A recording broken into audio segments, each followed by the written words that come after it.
Think about where you were 5 years ago, the money you were making, the life you were living. Do you remember telling yourself, if I could just make a little more, everything would be fine? And now you probably do make more, maybe a lot more. So why doesn't it feel fine? Why does it still feel like you're barely keeping up? Why does anxiety follow your bank account no matter how high it goes? Why do you work harder every year and still feel like something is missing? I'm going to answer that today, and I promise you, once you understand what's actually happening, everything starts to make sense. Here's a story, and I want you to listen closely because this might sound familiar. A guy named Marcus is making $35,000 a year. Life is tight. He's skipping dinners out, watching every dollar, telling himself, if I ever make $60,000, I'll finally breathe easy. He works hard, gets a better job. Now he's making $60,000. And for about 2 weeks, it feels amazing. Then something quiet happens. He moves to a slightly nicer apartment because, hey, he can afford it now. He upgrades his car a little. He says yes to things he used to say no to.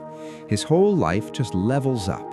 And within a few months, $60,000 feels exactly like 35 did. Tight, just barely enough. So now the number in his head becomes 90,000, then 120, then more. And the goalpost never stops moving. This is not a made-up story. This is happening to people making $200,000 a year right now. People with beautiful homes and new cars who lie awake at 2 in the morning worrying about money. People who look successful from the outside and feel terrified on the inside. If that's you, I need you to hear this. There is absolutely nothing wrong with you, but there is something deeply broken about the way most of us think about money. What Marcus is experiencing has a name. It's called hedonic adaptation. Here's what that means in plain English. Human beings adapt to everything, every single thing. The excitement of a new apartment fades and it just becomes home. The thrill of a raise disappears and it just becomes your salary. The happiness you get from buying something new shrinks fast and then it's gone completely. Your brain is designed to reset. Whatever you have becomes normal, and normal always wants more. Now, by itself, that's just human nature. But combine it with something called lifestyle creep, and you have a real problem. Lifestyle creep is what happened to Marcus. When your income rises, your spending rises quietly right alongside it. Not in one big dramatic moment. Slowly, invisibly. A better gym membership, more meals out, nicer clothes, a subscription here, an upgrade there. None of it feels like a big decision, but all of it adds up to consuming every single raise you ever get. So you earn more, you spend more, and you feel exactly the same. And here's what makes it even crueler. The more you earn, the more expensive your life becomes to maintain. The treadmill doesn't just keep going, it speeds up. That's why high earners feel broke.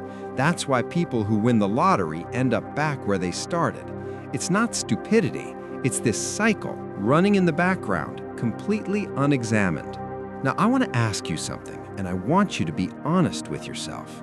Think about the last year of your life. Think about the money you spent. How much of it actually made your life genuinely better? Not different, not newer, better, more peaceful, more joyful, more free. For most people, if they're really honest, not much. Because here's the truth about why we spend money. We're not buying things, we're buying feelings. We buy to feel successful. We buy to feel safe. We buy to feel like we're keeping up with the people around us. And the problem is, those purchases never quite deliver the feeling we were hoping for. So we try again and again. The feeling we're actually chasing, security, peace, the sense that we are enough and we have enough, those feelings cannot be bought. Not directly, not permanently. So we stay on the treadmill, running hard, going nowhere. So what do we actually do? Because I don't want to just describe the problem, I want to help you get off the treadmill for real. There are 3 things that actually work.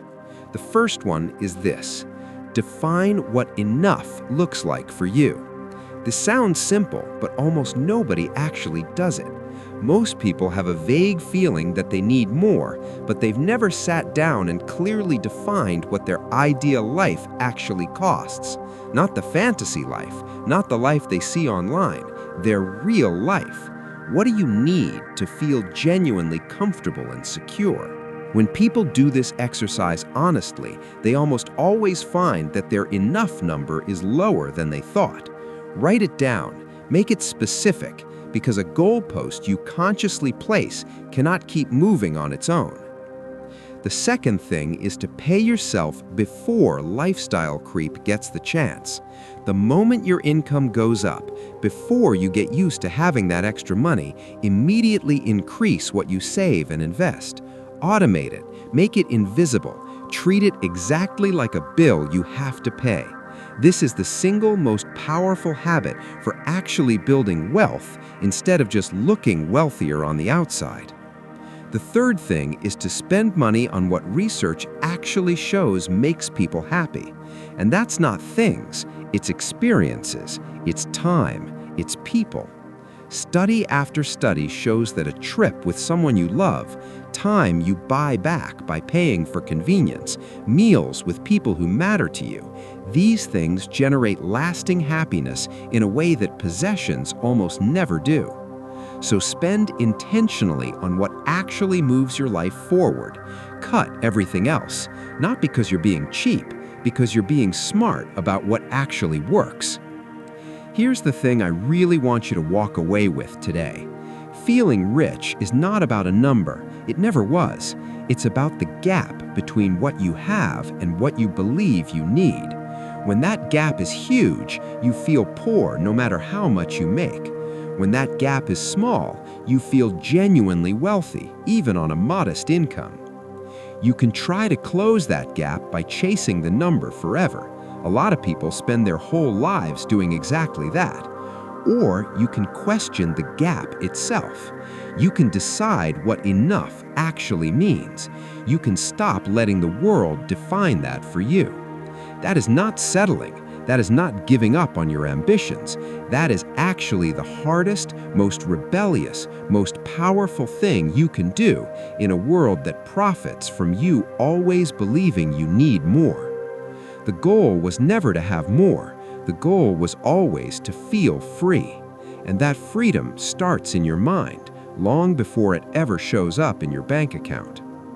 If this video made you think differently about money, share it with one person in your life who needs to hear it. And if you want to keep building real financial peace, not just wealth, make sure you're subscribed, because that is exactly what this channel is built for. I'll see you in the next one.